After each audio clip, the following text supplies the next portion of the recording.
All of the people who lived in the peaceful town of Greystone Valley believed that Max was just a regular boy. He resided in a little house with his grandmother, attended school like all the other children, and enjoyed comic books and chocolate chip cookies. But Max was different. Max had a secret, something he himself didn't really know about. When he was a baby, Max had a hunger that could never be filled. But unlike other kids, Max did not cry for candy or ice cream. No, Max chewed spoons. He crunched bottle caps like popcorn. And once, when nobody was paying attention, he bit a hole in the kitchen faucet.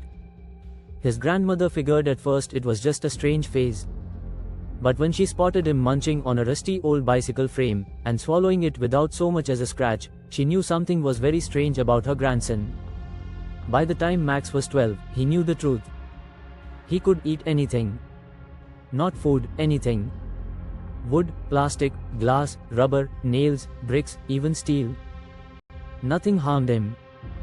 His teeth were harder than diamonds, and his stomach melted metal like butter. But Max never used his power. He didn't want to get taken away by scientists, or worse, used as a circus attraction. So, he remained silent. But his secret was getting increasingly difficult to keep. One afternoon, while walking home from school, Max saw smoke billowing from the scrapyard on the outskirts of town. It was burning. In the fenced area, a small boy was pinned under a stack of junk car parts. The fire was spreading quickly, and the gate had been locked shut. The firefighters were not yet there.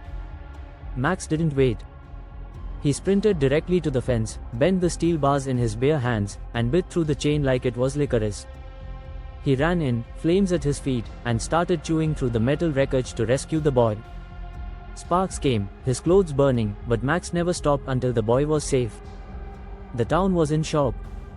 How had a bonny 12-year-old withstood steel beams like eating candy? News traveled quickly. Cameras appeared. Scientists started knocking. Deals for fame, money, and government testing flooded in, but Max declined them all. He didn't want to be famous. He didn't want to be experimented on. He just wanted to assist. But then things changed when a huge construction firm named Iron Core Industries came to Greystone. They said they were going to construct a green factory, but Max felt something was not right. Giant equipment rolled in. Trees were felled in the night. Odd men in black clothing wandered in the woods behind his house. Then one night, Max discovered his grandmother's house burglarized. Papers lay everywhere. A note was left on the ground. "We know what you are." Max knew it wasn't safe anymore. That night, he took a bag and fled, but he didn't flee from it. He fled to Iron Core. If they were going to play games with him, they'd find out the hard way what he was capable of. Sneaking onto the construction lot, he found out what Iron Core was actually constructing, a huge drill designed to bore into something far beneath the surface, something that glowed and pulsed with life. Max did not know what it was, but he felt it. It was perilous.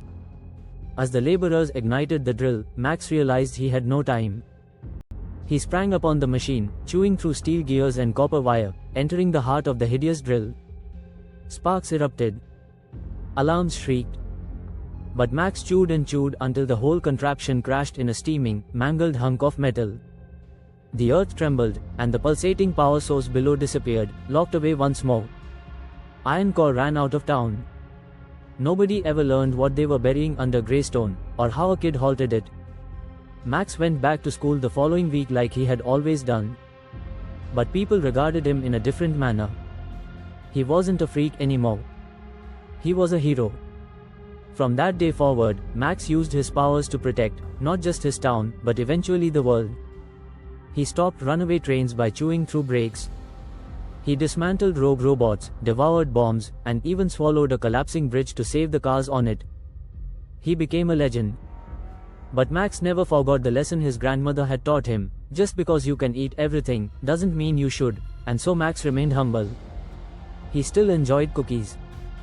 He still read comic books.